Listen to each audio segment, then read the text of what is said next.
कोलकाता के आरजीकर अस्पताल दुष्कर्म और हत्याकांड मामले में कोलकाता के सियालदह की सेशन कोर्ट ने 20 जनवरी को मामले के आरोपी को आखिरकार सजा सुनाई। लेकिन क्या इस जघन्य अपराध की सजा केवल उम्र कैद होनी चाहिए?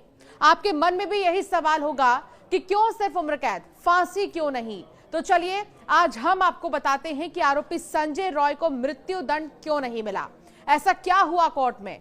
अदालत ने आरोपी संजय रॉय को आजीवन कारावास की सजा सुनाई है। हालांकि संजय रॉय का कहना है कि उसने कोई गलत काम नहीं किया। अदालत में आरोपी ने अजीब तर्क देते हुए कहा कि उसने कोई गलत काम नहीं किया, चूंकि वो रुद्राक्ष की माला पहनता है और अगर उसकी ओर से कोई गलत काम किया गया होता तो घटना के समय ही वो माला टूट जाती। कोर्ट के फैसले से सिर्फ आप लोग नहीं, पश्चिम बंगाल की मुख्यमंत्री ममता बनर्जी ने भी ऐतराज जताया है, वो नाखुशी जाहिर की है।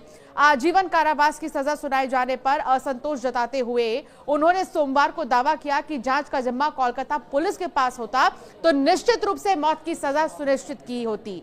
मुख्यमंत्री ममता बनर्जी मामले में सीबीआई जांच पर भी सवाल उठाई। उन्होंने कहा कि हम सभी ने दोषी के लिए मृत्यु दंड की सजा की मांग की थी, लेकिन अदालत ने आजीवन कारावास की सजा सुनाई। ममता बनर्जी ने कहा कि केस सीबीआई ने कोलकाता पुलिस से जबरन अपने हाथों में लिया। पश्चिम बंगाल की मुख्यमंत्री ममता बनर्जी ने सोशल मीडिया एक्स पर लिखा, मुझे पूरा विश्वास है कि ये रेयरेस्ट ऑफ रेयर मामला है जिसके लिए मौत की सजा मिलनी चाहिए। कोर्ट ये कैसे कह सकता है कि ये दुर्लभतम मामला नहीं है? ममता ने आगे लिखा, उनकी सरकार सियालदह कोर्ट के फैसले के खिलाफ हाई कोर्ट में अपील करेगी। ट्रेनी डॉक्टर के माता पिता ने कहा है कि वे दोषी संजय रॉय को उम्र कैद की सजा सुनाए जाने के सेशन कोर्ट के फैसले से संतुष्ट नहीं हैं। ड्यूटी पर मौजूद एक डॉक्टर के साथ बलात्कार किया गया और उसकी हत्या कर दी गई। ये रेयरेस्ट ऑफ रेयर केस क्यों नहीं है? उन्होंने दावा किया कि जांच ठीक से नहीं हुई है, कई लोगों को बचाया गया है। सेशन कोर्ट से फैसले की कॉपी मिलने के बाद हम हाई कोर्ट जाएंगे। चलिए अब आपको बताते हैं कि आगे इस मामले में हो क्या सकता है। सेशन कोर्ट से मिली सजा के खिलाफ हाई कोर्ट में अपील की जा सकती है। हाई कोर्ट भी सजा बरकरार रखता है तो सुप्रीम कोर्ट में अपील किया जा सकता है। अगर फांसी होती तो सेशन कोर्ट का फैसला हाई कोर्ट रिव्यू करता। इसे डेथ रेफरेंस कहा जाता है। दोषी फैसले के खिलाफ हाई कोर्ट में अपील कर सकता है और पीड़ित पक्ष फैसले से संतुष्ट नहीं है तो वो भी हाई कोर्ट जा सकता है। हाई कोर्ट फांसी या आजीवन कारावास की सजा को बरकरार रखता है तो इसके खिलाफ अपील की जा सकती है। दोषी सुप्रीम कोर्ट भी जा सकता है और पिटीशन भी दाखिल कर सकता है। ये 30 से 90 दिन के भीतर दाखिल किया जा सकता है। अब आपको बताते हैं कि संजय भारतीय न्याय संहिता की धारा 64, 66 और 103(1) के तहत दोषी पाया गया है, जिसमें धारा 64 कहता है कम से कम 10 साल की जेल की सजा और ज्यादा से ज्यादा आजीवन कारावास का प्रावधान। धारा 66 में पीड़ित की मृत्यु या उसे लगातार अचेत अवस्था में पहुंचाने के लिए कम से कम 20 साल की सजा का प्रावधान, उसे बढ़ाकर उम्र कैद किया जा सकता है।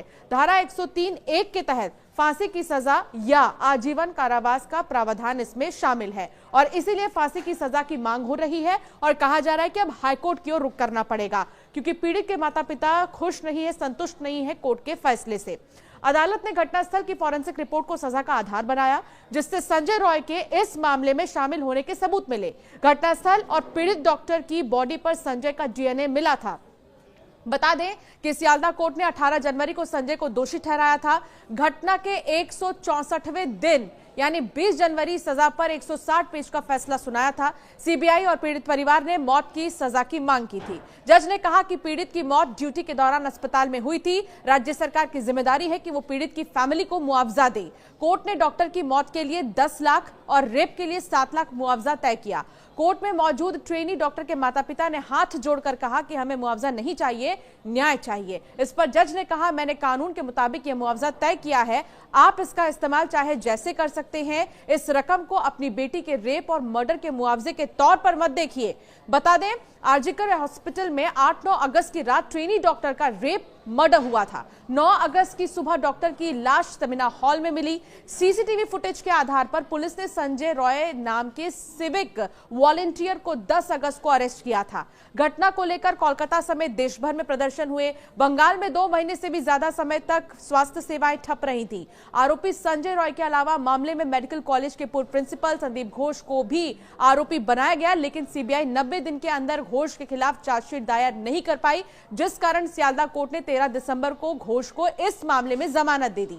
इसके अलावा ताला थाने के पूर्व प्रभारी अभिजीत मंडल को भी चार्जशीट दायर न करने के कारण जमानत दी गई। इससे पहले सीबीआई ने 25 अगस्त को सेंट्रल फॉरेंसिक टीम की मदद से कोलकाता की प्रेसिडेंसी जेल में संजय का पॉलीग्राफ टेस्ट किया था। अधिकारियों ने करीब 3 घंटे उससे सवाल जवाब किए। संजय के अलावा 9 लोगों का भी पॉलीग्राफ टेस्ट हुआ था।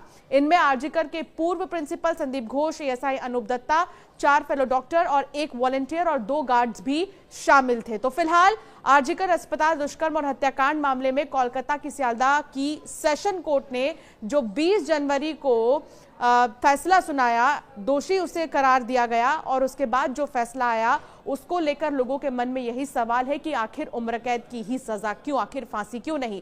तो आगे क्या हो सकता है ये हमने आपको बताया।